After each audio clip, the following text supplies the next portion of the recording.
রবের কিংডমে আপনারা যে যেখানে রয়েছেন, বাংলাদেশের সেবা পার্টির পক্ষ থেকে আপনাদের সকলকে জানাই সালামুন আলাইকুম। মনে রাখবেন, আজ যে বাদশাহ কাল সে ফকির। বর্তমানে আমেরিকার অবস্থা আমরা সবাই দেখছি 2020 সালের এই করোনা ভাইরাসের যুগে। পৃথিবীর সবচেয়ে শক্তিশালী দেশ আজ সবচেয়ে বড় অসহায়।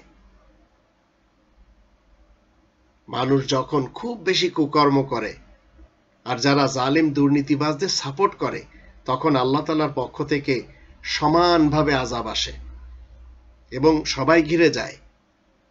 তাই আজ থেকে আপনার আমার অঙ্গীকার এটি হওয়া উচিত যে আমরা জালেম শাসকদের, দুর্নীতিবাজ সরকারের, ভোট চোর ভোট ডাকাত সরকারের প্রত্যেকটি কর্মকাণ্ডকে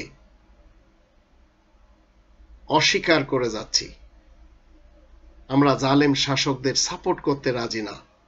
মনে রাখবেন, পৃথিবীতে যত মোড়ল রয়েছে, এদের কাউকে যদি আপনি আমি সাপোর্ট করি, তাহলে কোরআনের 17 নম্বর সূরা বানী ইসরাইলের 71 নম্বর আয়াতের দৃষ্টিতে এদের সাথে আপনাকে আমাকে উঠতে হবে। আর বাংলাদেশি সেবা পার্টি আমরা যারা করে যাচ্ছি, আমরা রব্বানি তন্ত্র চাই।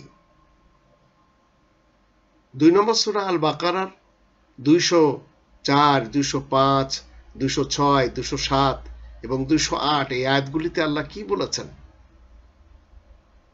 যার বাংলা অনুবাদ হচ্ছে 204 নম্বর আয়াতের, এমন অনেক লোক রয়েছে পার্থিব জীবন সম্বন্ধে যাদের কথা তোমার কাছে অদ্ভুত লাগবে।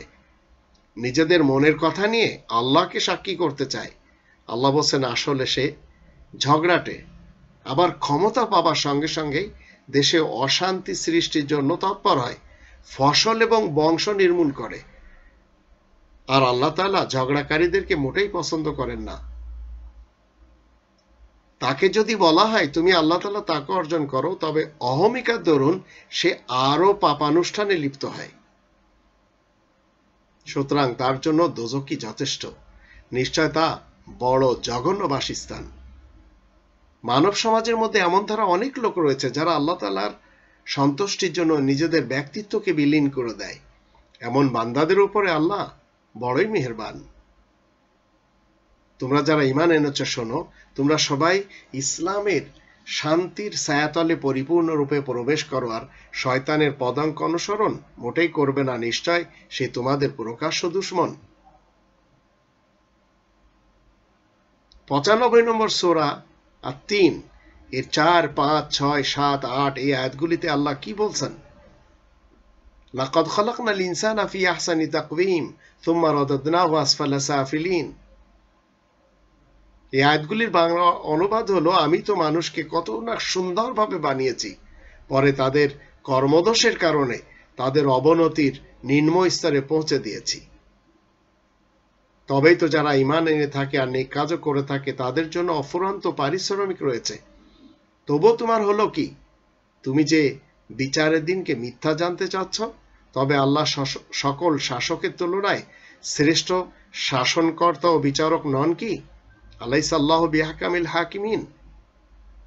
রবের পক্ষ থেকে এই যে সংবিধানটি এসেছে, এর ভিতরে কোনো ত্রুটি নেই, কোনো সন্দেহ নেই, কিন্তু মানুষের বানানো সকল সংবিধানে ভুল ভ্রান্তি রয়েছে।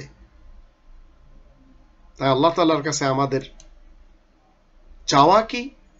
আমাদের যুগে আমরা যেন দেখে যেতে পারি এই স্বাধীন মুসলিমদের বাংলাদেশে রব্বানি তন্ত্র আমরা কায়েম করতে পেরেছি। আল্লাহ আমাদের সবারই সহায় হন।